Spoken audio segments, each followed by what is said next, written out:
Good afternoon. So Sentiance is one of those Antwerp-based scale-ups. We're in the Korte Lausanne-straat. And what we do is we try to turn IoT sensor data into insights about how people live their lives. So our entire focus, and I realize we may be a little bit of an odd duck in the row, but our entire focus is in using sensor data and mining sensor data to get an insight into people's behavior and their real-time context. And it's what we call ambient intelligence. And we believe ambient intelligence is the key to unlock what we call the IOU, rather than the IoT, the Internet of You. And so let me start by explaining the concept of the IOU with a bit of a reference to nature. So you've got these wonderful creatures, chameleons. And as a defense mechanism, they have this capability of adapting to the environment around them. So the chameleon adapting to the things. And in this instance, the chameleon tries to adapt to the very colorful flower that it's on. But what if we could turn that premise upside down? For the chameleon not to adapt to the thing, but for the thing to adapt to the chameleon. And that's our premise of the Internet of You. For the flower to have the capability to adapt to the user, the person, in this case, the chameleon. So when we talk about this notion of the Internet of Things and the promise of turning this into the Internet of You, it's this idea of how can we drive intelligence within the connected world of devices, applications, that allows these devices, application services to actually work on your behalf. So that they can preempt, by knowing who you are, by understanding your real-time context, that they can actually predict what your needs be, and then actually proactively service you on those needs. And obviously the key to do so is data, which is like the next thing that Evert was referring to. You need data to fuel that context intelligence into the IoT. And more precisely, all of these things are packed with sensor data. And the sensor data, they actually sense the environment. They give us bits of information about the situation, the sort of like real-time context of their users, or the people that are in the proximity of these devices. And that's the whole notion. It's like using things like machine learning, classifiers to actually provide meaning to those, what are essentially very low-level signal data, sensor data. It's exactly what we do at Sentiance. It's looking at how we can actually collect sensor data from a variety of sources, a number of sensory devices, from mobile phones into wearables, into in-home devices, and then actually apply machine learning, behavioral modeling to these signals and extrapolate meaning. And I'll zoom in on the mobile phone, given that the demo that I'll show you in a minute is actually using the mobile phone as the key proxy for human behavior. So mobile phone, every smartphone these days is packed, comes loaded with sensors, sensory stuff. What we do at Sentiance is not trying to maximize on the overload of sensory information. We're trying to pick out those that we believe provide us with the best proxy, also taking into account things like battery life, because these things eat battery. So taking the right mix, but actually try to minimize the amount of data that we pull in to maximize the insights that we pull out. And effectively on the mobile side, we work with three main inputs: location, time, and motion. Those are the basic inputs that we use to, and again, smartphone being, it's a proxy for people because you carry it all the time. You carry it around you, so it's a nice proxy to follow what people are doing. And with these basic inputs, location, time, and motion, and for motion, it's basically just accelerometer and gyroscope, very low-level signal data. We build intelligence.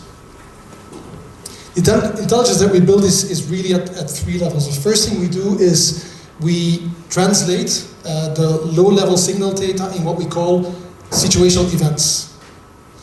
Trying to understand the whole situation from a time, location, and motion perspective in terms of what people are doing. It doesn't provide you a lot of context, it's still situational. And to move from situation to context, this is where you start to apply some of that machine learning, some of that behavioral modeling. As an example, if people are at a school, for example, they could be there because they're dropping off the kids, they could be there because they work at the school. That's what we mean, the difference between the situation being at a school and the context, i.e. understanding why people are doing something at a given time and place. And then when you aggregate all of these contextual moments over a timeline, you actually get really rich insights into people's lifestyle profile from a number of perspectives. Mobility, lifestyle, work style, what they like to do in their spare time, entertainment, and even stuff that leads into things like health at a basic level. So multiple categories that we look for both the context side and the profile side. Categories that range from understanding where people live, where they work, how they work, what's their basic family setup, are they socially active, yes or no, into things like leisure, what do they do in their spare time, are they sportive, what kind of sports do they do, and then the whole side from the basic, let's say, mobility profile to effectively very deep driver profiling. So I want to bring this to life with a real-life demo.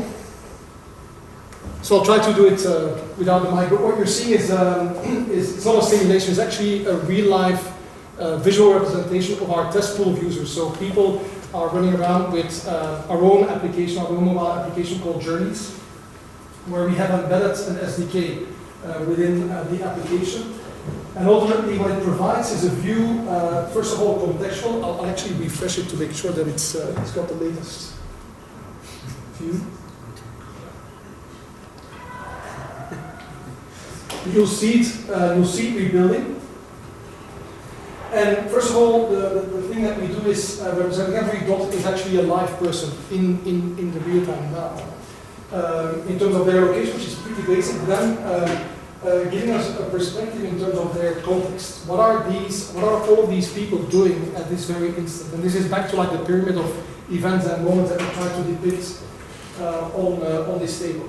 And we do this at 3 levels. We look at what people are doing now, what they've done before, but also predict it, because we all, without a surprise, but we all tend to live pretty routine lives. And the good thing for Sentiance is that routines allow us to predict.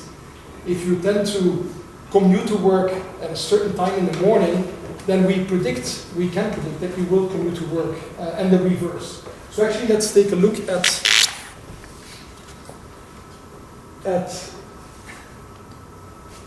that context. So I'll select, it's maybe a little early still, but I'll see if there's people that are already on their commute to home.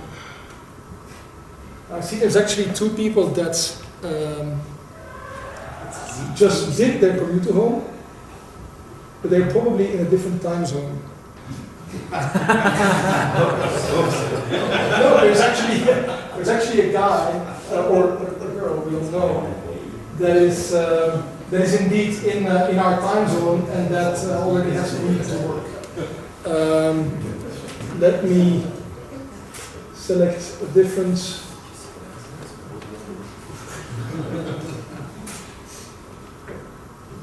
Sorry.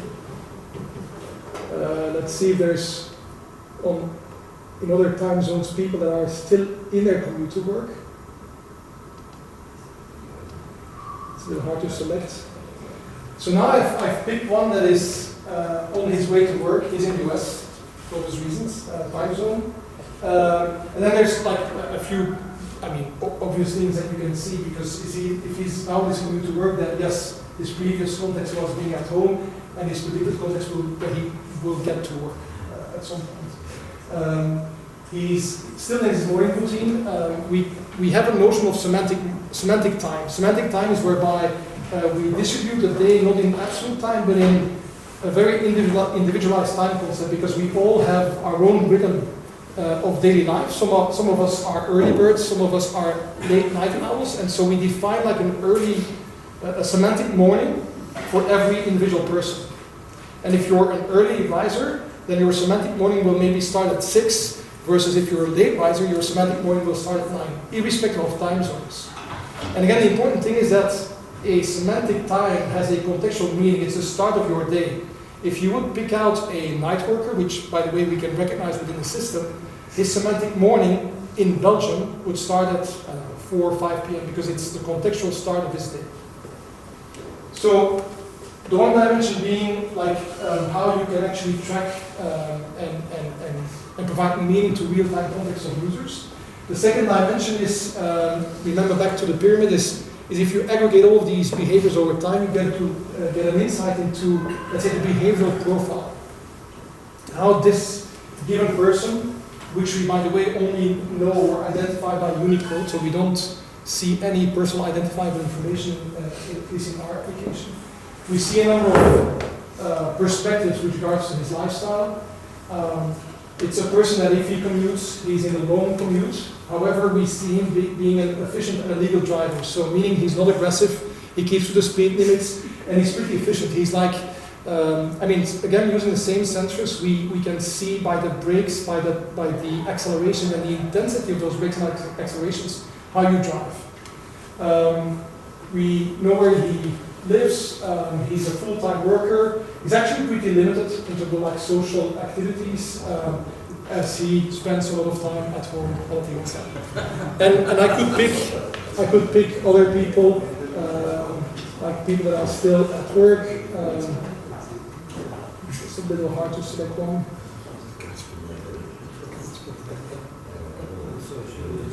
And this one has an easy commute, likes going to restaurants, but actually is an aggressive driver. So just, I mean, a little demo, we can get back to the presentation.